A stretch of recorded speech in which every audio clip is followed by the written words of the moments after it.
વાવણી પૂજન ધરતીપુત્ર માટે અતિ મહત્વનું ગણાય છે। સામાન્ય રીતે વાવણીને હજુ કેટલીક વાર હોવાનું ખેડૂતો જણાવે છે। તો પોરબંદર જિલ્લાના કેટલાક ખેડૂત પરિવારોએ આગોતરું આયોજન કરી વાવણી પૂજન સાથે વાવણીની શરૂઆત કરી દીધી છે।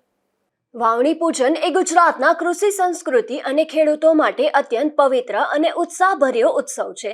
વર્ષા ઋતુના આગમન સાથે જ્યારે ખેતરમાં વાવણી લાયક પ્રથમ વરસાદ એટલે કે સામાન્ય રીતે અષાઢી બીજ કે જેઠ મહિનામાં થાય છે, ત્યારે ખેડૂતો ખેતીકામની શરૂઆત કરતા પહેલા ધરતી માતા અને ઉર્જારોની પૂજા કરે છે। આ પૂજન પાછળનો મુખ્ય ઉદ્દેશ્ય આવનારું આખું વર્ષ ખેતી માટે ઉત્તમ રહે, સારો વરસાદ થાય અને ધરતી માતા અઢળક અનાજનું ઉત્પાદન આપે તે માટે આશીર્વાદ મેળવવાનો હોય છે। આ દિવસે ખેડૂતો કુદરત પ્રત્યે પોતાની લાગણી વ્યક્ત કરે છે। ત્યારે પોરબંદર જિલ્લામાં રાણાવાવ પંથકના કેટલાક ગામોમાં આગોતરું વાવણીનું આયોજન કરી ખેડૂત પરિવારોએ વાવણી પૂજન કર્યું હતું।